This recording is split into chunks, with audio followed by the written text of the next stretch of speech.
6 years after the team played their last game as the Houston Oilers, the Tennessee Titans rode a talented roster all the way to the 2002 AFC Championship Game. Okay, so the game actually took place in January 2003, but it was a capper to the 2002 season. And sure, the Titans had actually enjoyed plenty of success in their new climes, reaching the Super Bowl after the 1999 season and heading back to the playoffs in 2000. And after a fall of 7-9 in 2001, though, the jury was out on whether Jeff Fisher's team could once again gain elite status in the NFL. An 11-5 division title, AFC Central, had them on the way, and they managed to get past the Steelers in the divisional round. It wasn't quite their year, though. The Titans fell short in the 2002 AFC Championship Game, losing 41-24 to the Oakland Raiders. But this was a team to be reckoned with, and one to be remembered in cardboard. Here then are 10 football cards that helped define the Tennessee Titans' run to the 2002 AFC Championship Game. In 2002, quarterback Steve McNair was pretty much at the peak of his career, though he had won MVP honors the next season, 2003, because of math. So as the Titans prepared to face the Raiders in January 2003, they were bolstered by the confidence born of McNair's 3,387 yards, 22 touchdown performances in the regular season. Oh, and close victory over the Pittsburgh Steelers in the divisional round. Alas, against Oakland, McNair could only muster 196 yards and one touchdown, and though he didn't toss any interceptions, he did absorb 2 sacks for a total loss of 20 yards. Of course, he sort of made up for that with 2 rushing TDs, but there was no W to show for all his efforts. Even so, his 2002 Upper Deck MVP card features a great high-stepping shot of the late Titans legend right in his prime. George and McNair were like Abbott and Costello, playing off each other to perfection, even if they lacked the earlier duo's comic timing. For his part during the 2002 regular season, George put up 1,165 yards on 343 carries, a bruising pace of 3.4 yards per touch that eventually took its toll on his body. After a down year with 939 yards in 2001, the bounce back with George's 1,000 season, and he added another in 2003 before the final part-time campaign with the Dallas Cowboys in 2004. In the NFC title game, George never really got on track, and his 67 yards wasn't enough to open up the passing game to McNair. Still in all, George finished his career with 10,000 plus yards on the ground and more than 2,000 on catches, and he's always in Hall of Fame discussions. This 2002 Donruss Classic card features the classic running back in a classic design. Classic.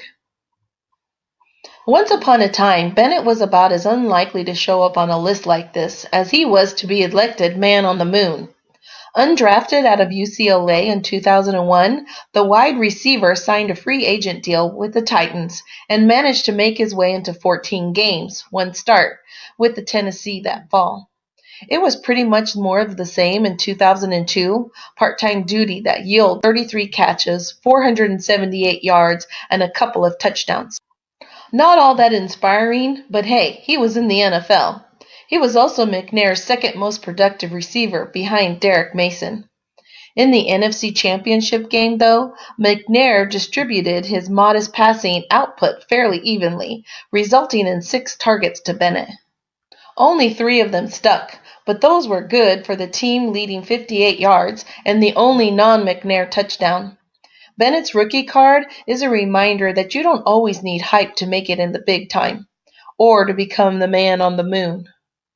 After fairly well living up to his nickname of the Freak his first 3 years in the NFL, Kirsch missed most of the 2002 season after suffering a broken foot in the first game of the season.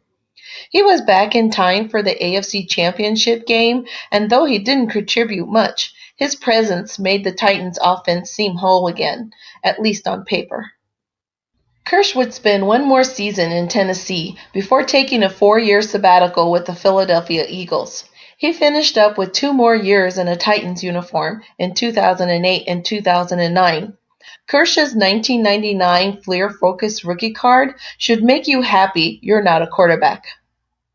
Like I said before, Mason was McNair's favorite target all through the regular season, and he caught 79 passes for 1,012 yards and 5 touchdowns.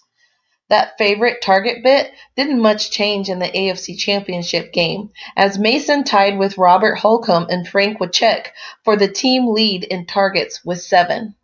Mason hauled in 5 of them for a meager 41 yards and no touchdowns. Those anemic results didn't really affect Mason in the long run, though, and he finished his 15-year career in 2011 with more than 12,000 yards on 943 receptions. He also found the end zone 66 times. On his 2002 Pacific Adrenaline football card, Mason is mostly just a streak as he carries the rock past us. Kevin Carter led the NFL with 17 sacks as a monster DE for the St. Louis Rams in 1999, then followed that up with 10.5 in 2000. The Rams traded him to the Titans that offseason in exchange for Tennessee's first pick in the 2001 NFL Draft. In Nashville, Carter continued to be a force, leading the Titans with 34 quarterback pressures.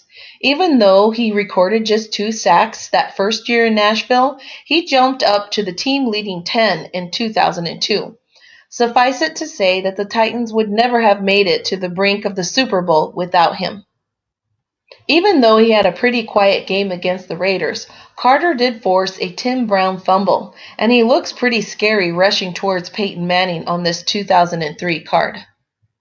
During the regular season, defensive end Carlos Hall started 13 games as a rookie and put up a strong 8 sacks, along with 8 other tackles for a loss.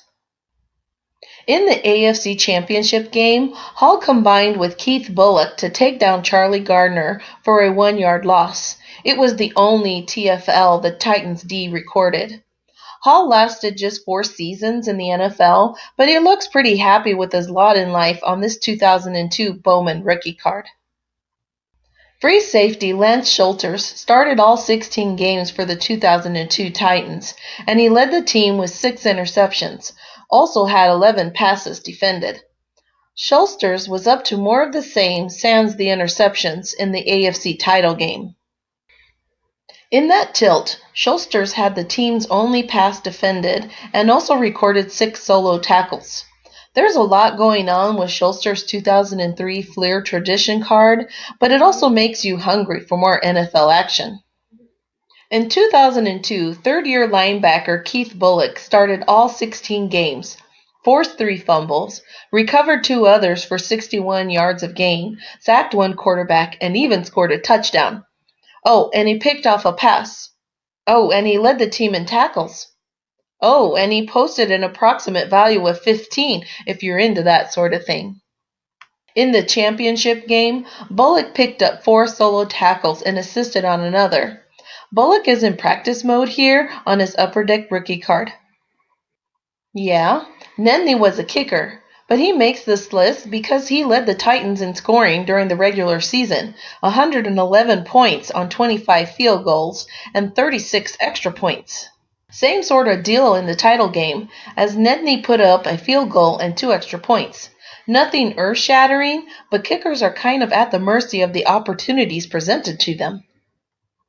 Nedney was about halfway through his 15-year career that included stops with 7 teams when this game went down, and his 2003 UD card aptly captures his role with the Titans. Kicker.